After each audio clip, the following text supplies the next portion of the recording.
summertime. Despite that, we're still here. And we're here in a really strange format because we always have a bit of an online presence between the three of us. Well, last week we were all together in Amsterdam. But now, Jasper, you're the odd one out. What's happening? Yeah, I decided to move to Switzerland temporarily. I'm in Switzerland for a week or 30. Nice. Wow. You're into a bit of a Swiss dairy mountains. exploration mission in the Swiss mountains. Some high quality stuff over there. Yeah, I've seen more cows than I've seen in Amsterdam already in just a few days. So being on the ground actually does help out. Perfect. Well, before we start discussing the cows in Switzerland at length, what do you have on the cards for us today, Jasper? Well, there's a couple of things we want to discuss. Well, starting with butter on the screen, but diving into that later.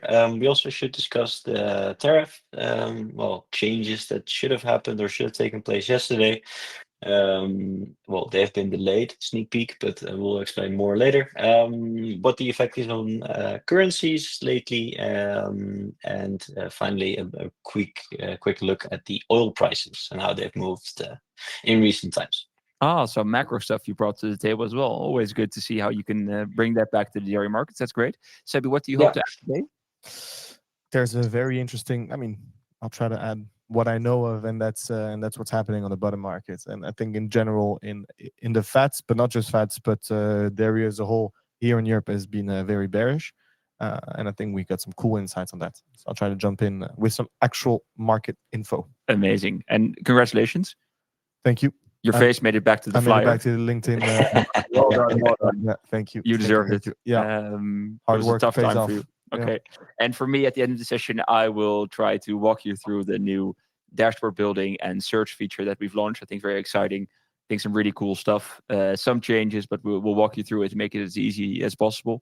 And I think in the future, it's going to make life a lot easier. So, well, let's see. But first, Jasper, the market. Yes. Yeah, you can always see it on the screen. Looking at the butter quotation, the Vesper one dropped significantly in the past couple of weeks, and this week it ended on 7.1. It's not the only price that decreased. As you can see on the left bar, there's actually a lot of prices that fell this week. We've only seen that some whey powder and WPC managed to find its way up, but overall we are definitely seeing a bit of a slowdown in demand, slowing markets, and therefore mostly lower offers. I think that's the primary thing that we see this week. More people that are willing to move some products at lower prices. I'm not sure if that's because of the summer holidays coming up, people being away, and it's more harder to find buyers. I think there's several things that are stacking on top of each other. But the most interesting one this week is definitely butter, as I mentioned, but also cream. Yeah, I think you pinpointed that right, but I think a slight decrease in demand is undermining how big the demand has actually dropped. I think we've seen some numbers which are extremely red for demand, even so much so that we've heard that a lot of actually contracts are being pushed out, meaning that's the first sign that demand has been really sluggish. So people that are covered until September are actually now covered more around October, November. So when contracts are being pushed, there's just no demand, and demand has been very, very weak. And actually, there's just a bit more stock than anticipated. People can't really figure out where it's going to go, and that's what you see. You see a bit of a flood in the market now. And you've had 3 trading windows this week on the marketplace. It's been extremely interesting. If you look at the first one on Tuesday, just to give you a bit of an idea, deals that weren't closed on Tuesday because they felt they're way below the market, on Thursday closed. So yeah, basically that's how fast it moves, and now the sentiment has been very bearish. We didn't think that we could get product under 7,000 euros, and some producers have sold at those levels. Today, the deal closed at 7,050 per ton, and that's a delivered price. So yeah, meaning that we're probably more around the 7,000 euros. So that's been extremely, extremely interesting. Super good. And maybe it's good to mention the marketplace really quickly for the people watching who don't know about the marketplace yet. Yeah, So the marketplace is our new initiative that we've launched a couple months ago. The point is that we have buyers, sellers, and traders finding each other on one platform. We have what we call trading windows for the moment, which basically gives you time slots where you can actually do your deals. You're connected with your approved suppliers. It's really made to make it very effective and an actual very transparent market. So when the market is going down, you hear it, but you don't really know what's happening, and you can't really see the actual trades. Now, you can, of course, follow benchmarks, which I'm sure our lovely Jasper is going to talk about. You can follow benchmark, but we'll be able to show you on the screen that is very dangerous because they're not based on actual market info.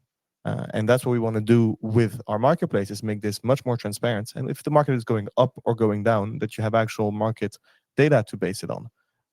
So yeah, effectiveness, transparency is what we're looking for. Super cool. Well, I'll add a quick poll that no one else can see. It's a private one, but if you would like to have some more information about the Vesper Marketplace, please click yes, and Seb will reach out to you, to tell you more about it.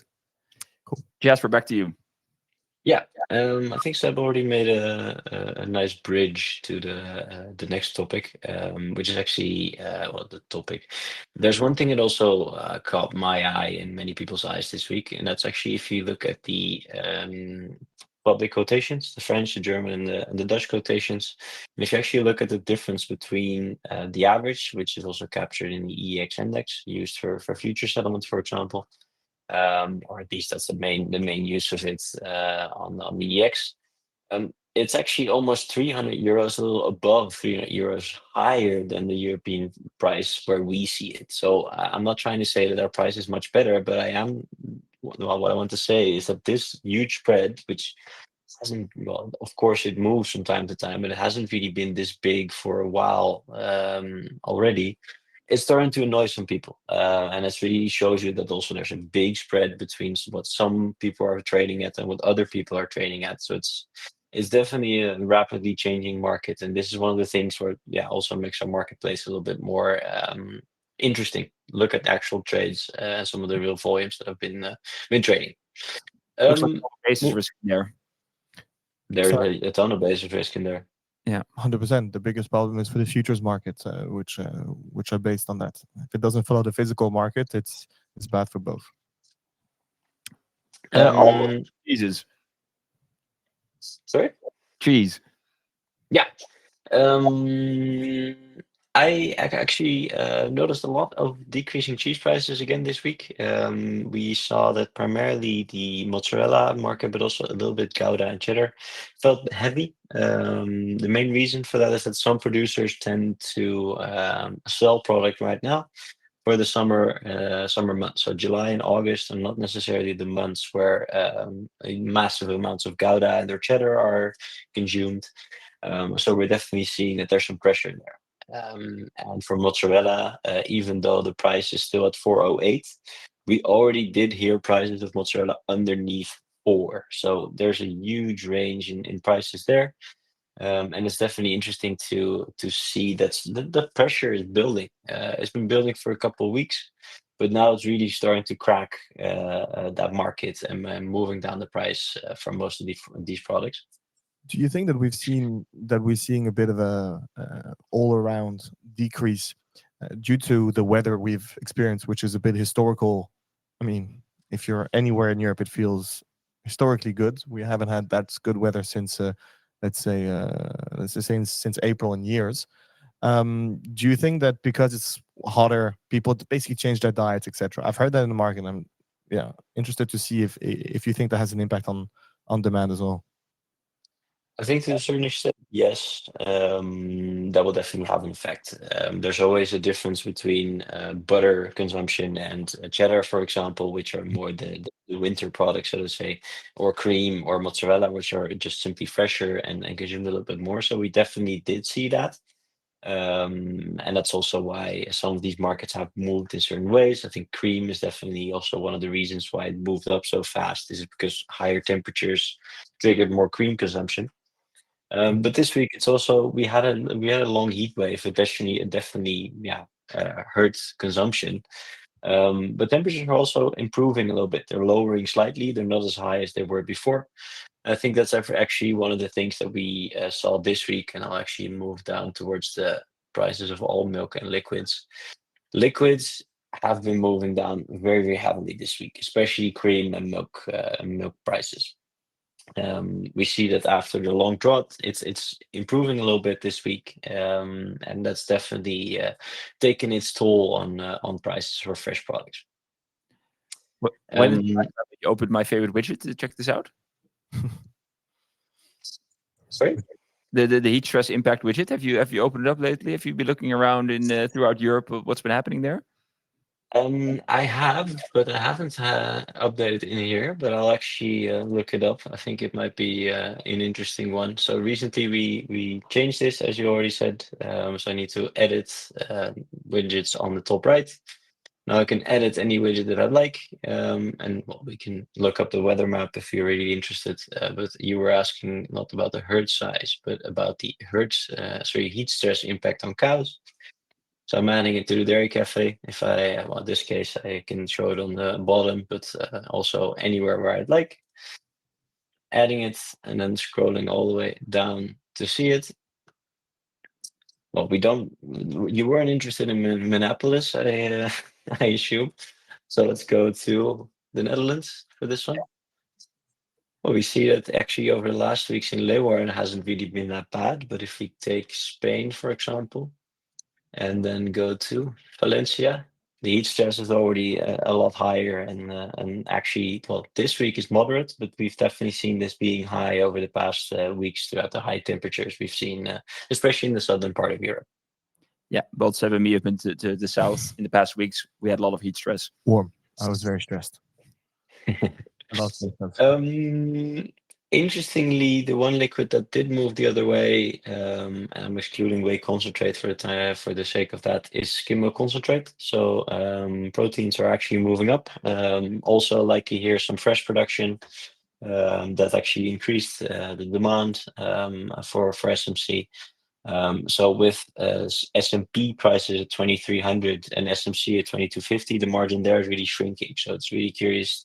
We are curious to see how this market will adjust, because definitely that's not a spread that should stay for a while. It's too narrow to really enable a lot of production. Clear. Is that the time for us to start moving into the 9th of July and everything that happened in the US? Before we go to the US, I'm always a big fan of the US. Maybe a question from the chat, and that is following the recent. Let me put it on the screen. That might be easier than trying to read it to you all. Following the recent FMD outbreak, lumpy skin disease, LSD is now emerging as a concern.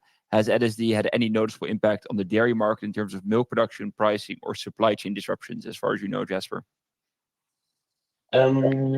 Well, I think before I answer the question, I think for the ones that haven't really noticed, lumpy skin disease has been found in Italy, in Sardinia, if I'm correct, and also in the north, Lombardy. I'm not sure how to pronounce that exactly. So it's only been found in Italy, as far as I'm aware. And lumpy skin disease is a disease that only affects cows and water buffaloes. So we don't have to worry about sheep or other animals transmitting it, which is some sort of a positive in this case. LSD, which is an interesting abbreviation, is at least for now not really having an impact on the European dairy landscape. The thing that we should worry about is if it starts to move more up north, when it reaches Austria, Switzerland, or the south of Germany. Then I think it's more and more interesting or more pressing, because the cows that do get affected, it's very similar to FMD. At least the cows get cold, and the milk production on that farm basically drops to zero.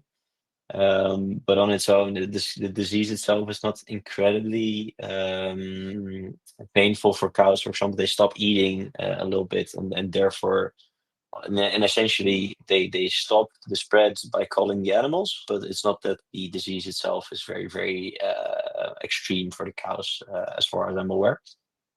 But I must admit that this is also lumpy skin disease. It's not something I was familiar with until a couple of weeks ago.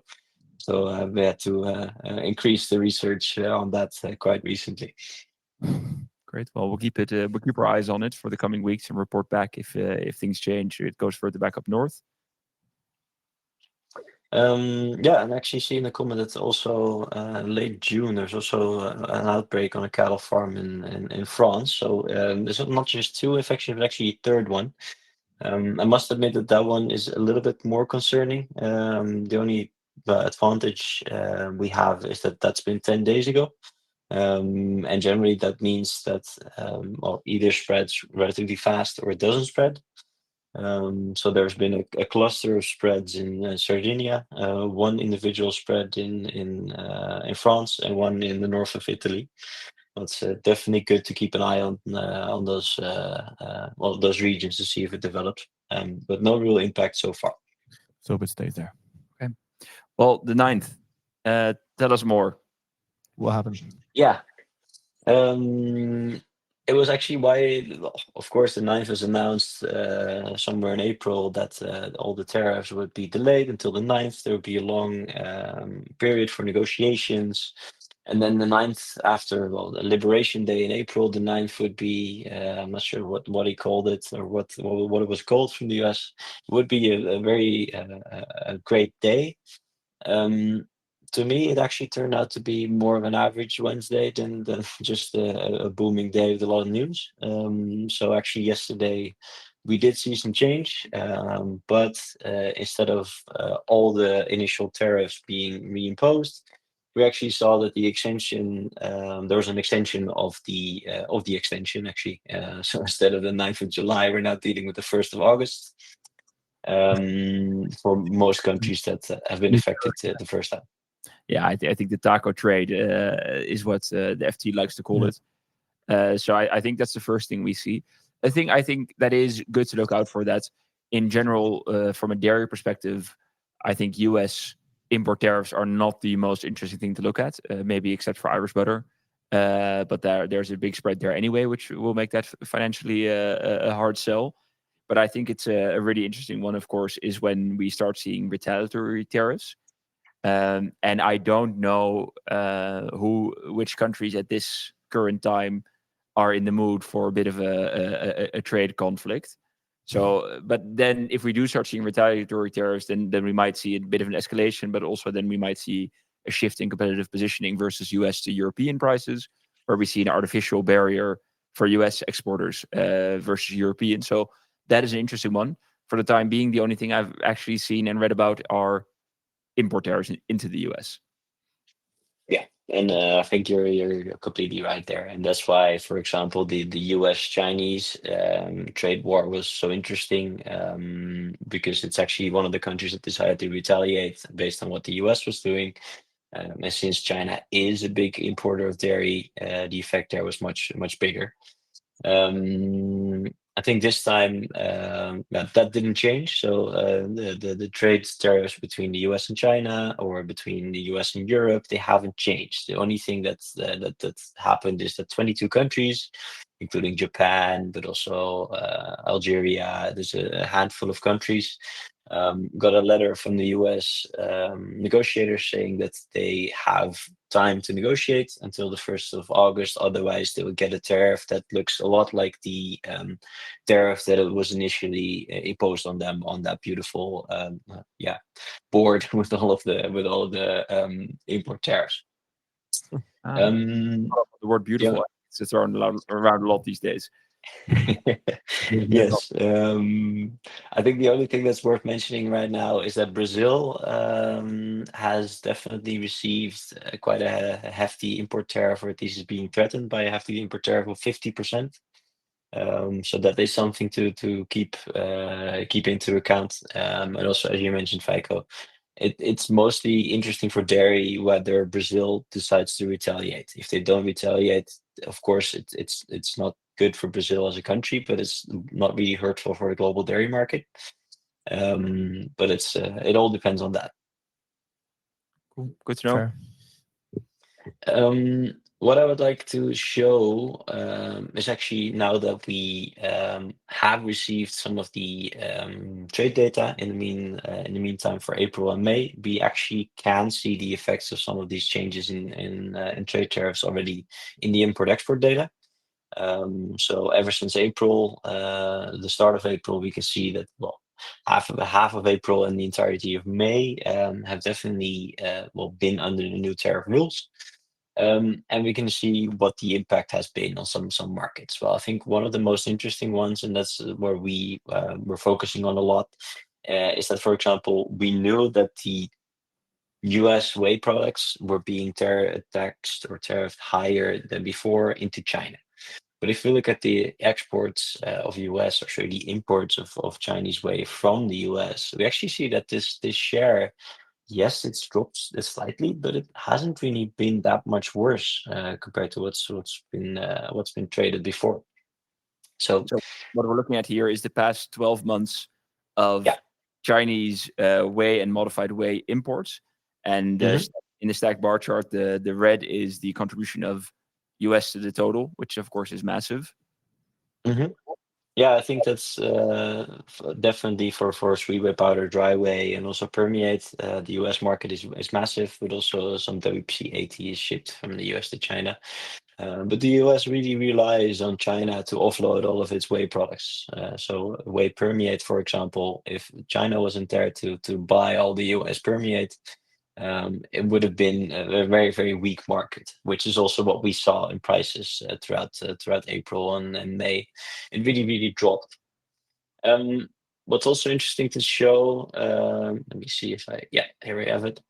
If we turn it around, so we don't look at the import of China and then how much whey they've imported from several countries, we do see that the exports from the US for the same products, so whey and modified whey over the past 12 months, there was a clear decrease towards the US. So interestingly, it does mean that some of the products that China has been importing have been either shipped already before, or at least this will mean that the June volumes for the imports from China will be much lower than before. And interestingly, of course, if you need to ship your product from the US to China and there's a much higher tariff on it, you're going to be exporting less. And that's exactly what we saw in April, minus 40% year on year.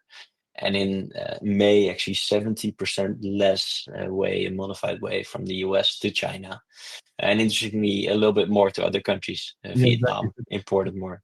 So they probably compensated with other regions, I suppose. I think from front loading we see here, of course. So of course we see March, we see a bit of a peak there. I think also quite an increase. And I do think also big increase compared to the year before, 37% higher. So some front loading going on there. And then creativity, I think, from US sellers also to find different outlet channels to keep close to an average export, but we do see a decrease. And I think you also show quite an expert feature here, is that in the import-export data, depending on what you choose, so if you choose export from the United States or import into China, you get the reporting entity there. So in this case, we're looking at US as the reporting entity, and it's good to look at size. I think this is a great example of that. So thanks for sharing that. Yeah. And I think, as you mentioned, there's plenty of opportunities to use our tool to look at all the different import-export data over the last 2 months, because I think April, May are definitely the points in time where we can see the impacts of the tariffs. And US-China is a great trade lane to show that. But there's also other trade lanes that you might look into. But I think regarding the time, I think it's actually good to focus on something that's been hurting the European market for a change, for a while already, if that's okay with you guys. Let's go. Because there's one thing that we have seen recently, and it's still a big pain point and actually hurting European exports, and that's the currency exchange rate. I think ever since we have a new president of the United States, we already saw that the dollar was losing strength, but the euro was actually gaining strength. And there's 3 currencies that I quickly want to highlight, starting with the euro. So what we're looking at right now is the exchange rate for euro per dollar. And what we have been seeing is that that's been on the rise ever since the start of the year.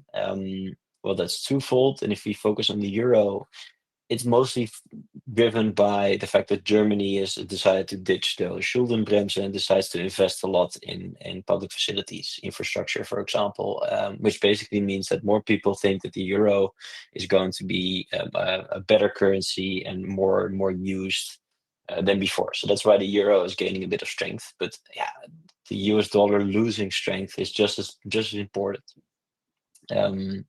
Well, the start of January is not coincidental that it's decreased by then, because I think politics definitely play a role here, and also announcing the trade tariffs, for example, and some of the other financial things that have been going on.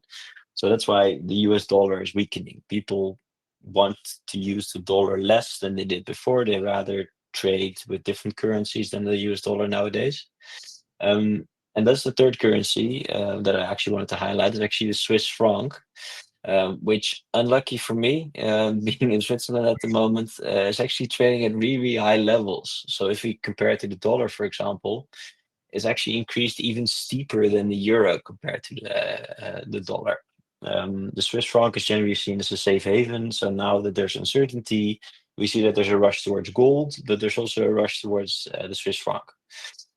Which definitely provides a better return, and it's much less volatile and uncertain. So therefore, people tend to use the Swiss franc in moments like these a little bit more, and therefore it's gaining a lot in strength.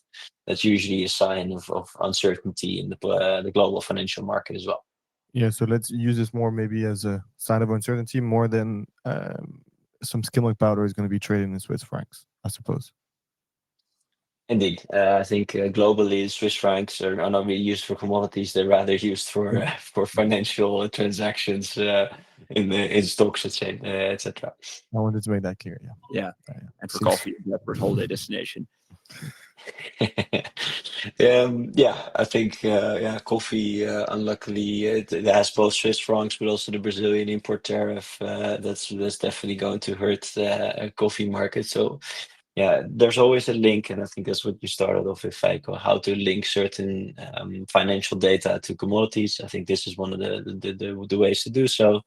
If the US dollar is losing in strength, that means that some of these commodities traded in US dollar are also losing in price. And that does make it more interesting. Unfortunately, these months/weeks, if you do something in euros, you're on the other side of the coin. It's not really beneficial to trading from euros to dollars in these times. Clear. You had one more, I believe, for us. Yeah, and I'll be quick about that one. There's one thing that we promised to discuss, which is actually oil prices. Oil prices have been extremely volatile in recent times. What we're looking at right now, and I think the April fall might be better to look at. The crude oil price has been very volatile, but dropped significantly. I do think that September, by the way, is a little bit better because I want to show you guys what happened in June. Essentially, crude oil has been all over the place, but did show some strong spikes and dips in recent times. So I think April is definitely a moment in time where we saw a big decrease. The global trade tariffs, where people were afraid that this would hurt the economy, so therefore the oil prices dropped. And we saw a big spike in June. It went up because of fears of the US hurting Iranian oil infrastructure. So that's why fears started to stack up. Ultimately, or luckily, depends on who you ask. They didn't. Well, they were purely aiming for the nuclear facilities with their strike. So that fears got taken away, and we kind of pulled back to the values that we saw throughout April and most of May. I think at this point we're now kind of moving forward mostly sideways. And yeah, the only increase, or the main reason why we're seeing an increase these days is because of the taco you already mentioned, Feiko. It didn't turn out to be as bad as many anticipated. So I think a few weeks back we already heard that there might have been or might be an extension towards August 1st, and that's has only been in place, or at least pushed the oil price up a little bit this week. Super clear. On the verge of being over time, I want to quickly show the new dashboard builder. I think we've seen the edit button in the top right already, Jasper. But so at the top right of every dashboard, you'll find the edit button, or there you click it. If you press that, you can click edit or delete the dashboard. But if we go into creating a new one, you see a big nice plus next to the dashboard. Well, it does exactly what you expect it to do. So you press it, you create a new dashboard, you can give it your custom name, and let's hope Dairy Café live, and then we'll create it, a bit of a live demo. And then from there on, it's very easy. You just press add widgets, then you head into this screen. Either you search for a product now. So if you were to search for WPC, you would find the products that we have for WPC. Well, you click one, and then you can easily select the data that you want to have. So supply and demand data, import export data, and find it for specific regions. If you go back one, Jasper, what you can also do is back one more, sorry. And you go to widgets and add the individual widgets. I think what we've seen with the heat stress impact, but of course we have pricing widgets, weather widgets, supply and demand, futures graphs, forecasting, market reports. You can now all add them to the dashboard and really customize this. Add whatever you want, make it as long and as short as you want. It saves your inputs anytime you want to come back. So just a bit of an upgrade on the searching and find of data and the creating of dashboards. So if you have any questions about that, don't hesitate to reach out to the team. We're here to help you, walk you through it. Sebi, any last thoughts from your end? No, let's keep an eye on the market. It seems like it was going to be a dull summer, or at least it's starting to not look like that. So yeah, keep an eye on especially fats, I would say, for the moment. That's the one that seems to be the most interesting. Skim seems to be very boring. And Tuesday prices don't seem to be Thursday prices, eh? So there's a lot happening there. Exactly. Moves fast. Jasper, we won't be here in 2 weeks' time. That's due to you. It's your fault. You'll be on a holiday, and we'll give everybody a bit of a rest from our faces and voices for summer. But in 4 weeks' time, we'll be back here recording live. If you have any questions in the meantime, don't hesitate to send them to Seb. That's seb@vespertool.com. He's there to help you out. Thank you so much for joining us once again. I'll link you to the latest market analysis for some latest insights. I think also good for the last question we've seen in the chat to read them on the platform, any of the latest insights. Thank you so much for joining us. Enjoy your summer, and we hope to see you in 4 weeks' time. Thanks, everybody. Thanks, everyone.